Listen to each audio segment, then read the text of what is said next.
Bonjour à toutes et à tous, bienvenue sur ma chaîne et bienvenue à nos signes du Gémeaux et ascendant Gémeaux pour connaître les énergies de votre mois de janvier 2025. N'oubliez pas, c'est du général, ce n'est pas de l'individuel. Allez, nous abordons en année 9, cette année représentée par l'arcane majeur de l'ermite, et dans le tarot, ça représente la lumière dans l'obscurité. Elle nous invite à la sagesse, à la maturité, à la prudence. Côté négatif, on parle de repli sur soi, de mutisme, de pauvreté et d'immaturité. Donc, cette année, ça peut être une très bonne année, une année de récolte, comme une mauvaise année. Alors, si c'est une mauvaise année, il vous faudra faire un bilan. Besoin de préparer le terrain, en tous les cas, besoin de lâcher tout ce qui ne vous convient pas, d'agir avec volonté, lucidité, bien réfléchir au changement, bien anticiper les choses, en tous les cas, pour pouvoir aller de l'avant. Côté positif, cette année, ça sera peut-être une année de reconnaissance, par l'écriture, par de jolies annonces, ou par rapport, les félicitations seront pour vous par rapport à des projets que vous avez déjà faits en tous les cas. C'est la consécration, c'est l'entreprise, on s'ouvre à d'autres perspectives aussi.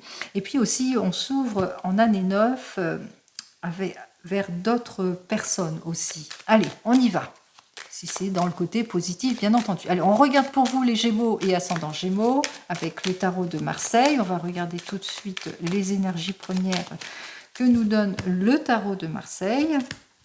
Alors, vous manquez en tous les cas de clarification, vous êtes dans la hantise, dans la déception, dans les inquiétudes par rapport à quelque chose qui n'avance pas. Ça peut être des projets, ça peut être de l'instabilité au niveau professionnel ou au niveau sentimental. En tous les cas, on voit qu'il y a un manque de concrétisation.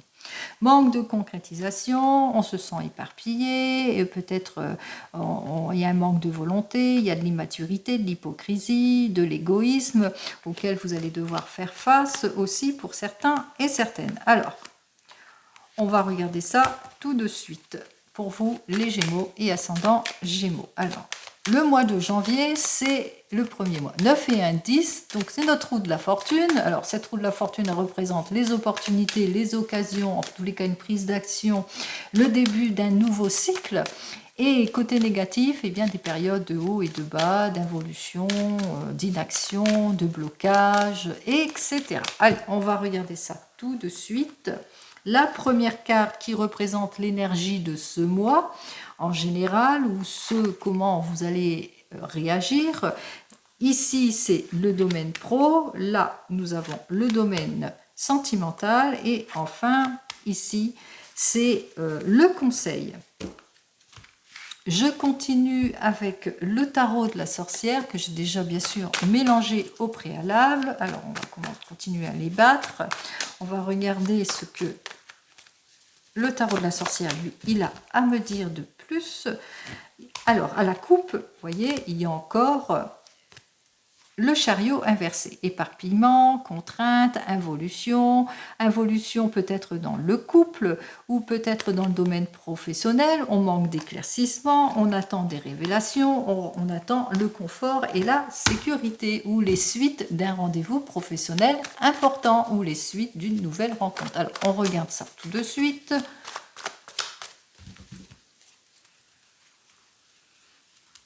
Allez. L'évolution en pro, l'évolution dans le domaine sentimental et le conseil ici. En général, hein, le conseil bien entendu. On continue et on termine avec le tarot akashique. Toujours pour ce mois de janvier. Allez, on regarde à la coupe. Nous avons donc un 6 de parchemin qui nous dit qu'il va vous falloir approfondir les choses, faire plus de recherches si c'est plus dans le domaine professionnel, pour ne pas attendre, hein, pour sortir de tout ce qui est indécision, confusion, inertie, manque d'avancement, du mal à réagir à certaines situations, pour faire face aux modifications, aux changements, aux difficultés diverses et variées. Allez, on va regarder ça tout de suite.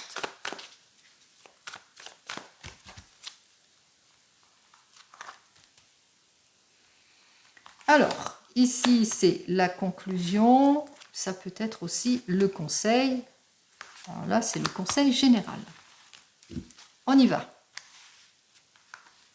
Alors, on regarde l'énergie. C'est une énergie où il vous faudra faire tous les efforts nécessaires pour débloquer une situation, que ce soit dans le domaine pro ou sentimental. Il y a un esprit de lutte, c'est-à-dire que vous êtes aux portes du succès. Vous êtes en train de toucher ce succès. Mais voilà. Allez, on y va, on regarde dans le domaine professionnel. Dans le domaine professionnel, il se peut qu'il y a des maladresses, du laisser-aller, des choses qui ne vous conviennent pas, un manque de clarification dans le domaine professionnel. Quoi qu'il en soit, on ressent des incertitudes, on ressent des pertes, une involution, des choses qui n'évoluent pas dans votre sens. Le conseil de la carte vous dit que de garder confiance, garder le cap par rapport à vos désirs ici, par rapport à ce que vous souhaitez.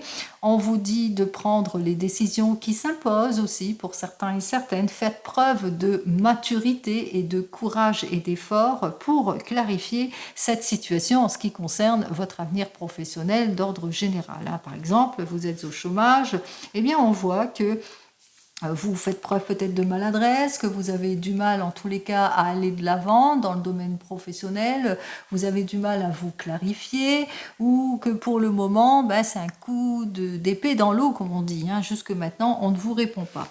Et là, on voit qu'en évolution, avec notre 7 de terre, qu'effectivement, que les choses ont du mal à se débloquer, que malgré vos efforts, ça n'avance pas. Vous êtes encore dans les doutes, dans les réflexions, dans les incertitudes aussi pour certains et certaines. Donc, on vous dit, gardez le cap, ne perdez pas espoir ici avec notre 2 de force. Sachez faire les bons choix, agissez avec maturité pour pouvoir aller de l'avant. Donc, gardez le cap, gardez le courage. En ce qui concerne le domaine sentimental, alors on voit que ça bouge dans le domaine sentimental. On voit que les choses bougent plutôt positivement, puisqu'il y a, pour nos célibataires, il y a de nouvelles relations pour vous qui vont vous permettre, en tous les cas, d'aller de l'avant vers plus de partage, de vous reconnecter aussi à vous-même, aussi de retour de confiance aussi. On voit qu'il y a un renouveau ici, il y a un changement.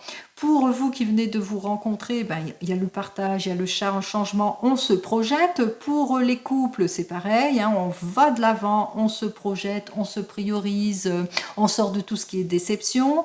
Pour les couples qui sont en train de divorcer ou de vous séparer, on voit qu'effectivement, il y a le changement, il y a aussi le partage qui va se faire ici plutôt positivement et on va vous prioriser aussi. On voit que vous allez être priorisé en ce qui concerne votre domaine sentimental aussi, mais en ce qui concerne le partage pour vous qui êtes en train de divorcer ou de vous séparer.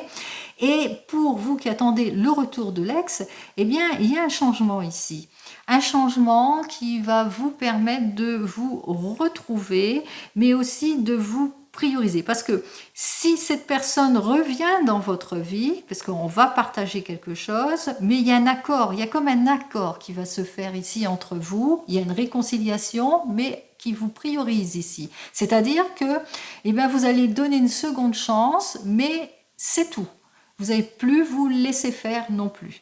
Donc, si on voit l'ensemble des choses, effectivement qu'il va vous falloir gravir des échelons, ici dans le domaine professionnel, pour acquérir ce que vous souhaitez. Donc, bien faire les bons choix en toute maturité et en toute confiance. Donc, encore des efforts à faire. Et dans le domaine sentimental, on voit que c'est plutôt positif ici, en ce qui concerne ce domaine sentimental, puisque ça fortifie les actes antérieurs, c'est-à-dire que effectivement vous vous êtes donné la priorité, vous avez su aller de l'avant, on voit que vous stabilisez les choses et ça d'ordre général. Allez, conclusion de tout cela. Ici, en ce qui concerne, alors ici c'est le conseil de la carte, voilà. Alors, conclusion de tout cela, on vous dit bien que vous avez les clés en main. Les Gémeaux et ascendants Gémeaux, vous avez les clés en main. Pourquoi ? Eh bien, vous êtes cette personne pleine d'observation et de prise de recul, mais aussi une personne qui qui sait être dans la patience. Dans la patience par rapport à tout ce qui ne vous convient pas ici en ce qui concerne le domaine professionnel. On voit que vous n'allez pas laisser passer votre chance dans le domaine professionnel. Vous allez bien faire les choses par rapport à tout ce qui ne vous convient plus dans le domaine professionnel ici. Alors on va bien faire les choses par rapport au fait que vous vous ennuyez, bien vous êtes plutôt décidé à ne pas laisser passer votre chance pour aller vers autre chose. Par exemple, par rapport à tout ce qui vous oppose dans le domaine professionnel, au mépris, à l'arrogance par exemple, eh bien vous aspirez à mieux, vous avez les clés en main et donc on voit que vous n'allez pas vous laisser faire non plus. Quoi qu'il en soit, on voit que effectivement vous êtes quelqu'un de confiance et on vous dit, gardez la confiance, la maturité et la réflexion parce que ce que vous faites, vos décisions vont faire que en ce mois de janvier, vous allez évoluer, vous allez vers autre chose. Donc on voit qu'il y a une belle évolution ici par un choix, une décision, une nouvelle projection et aussi dans le domaine sentimental pour vous les Gémeaux et ascendant Gémeaux. Donc tout va bien pour ce mois de janvier. Même s'il vous faudra passer par les efforts, eh bien vous aurez le triomphe, le succès assuré ici. Vous allez savoir faire face à tout ce qui ne vous convient pas, puisque votre patience, votre détermination va faire que et vous allez gravir en professionnel les échelons et dans le domaine sentimental, eh bien vous allez vous prioriser, vous allez aller de l'avant. Allez, vous vous projetez, vous allez de l'avant, c'est très bien, vous faites tous les efforts nécessaires en tous les cas. Je vous souhaite le meilleur, comme vous le savez, les Gémeaux et ascendants Gémeaux. Et je vous dis donc au mois prochain. En attendant, prenez soin de vous. Au revoir.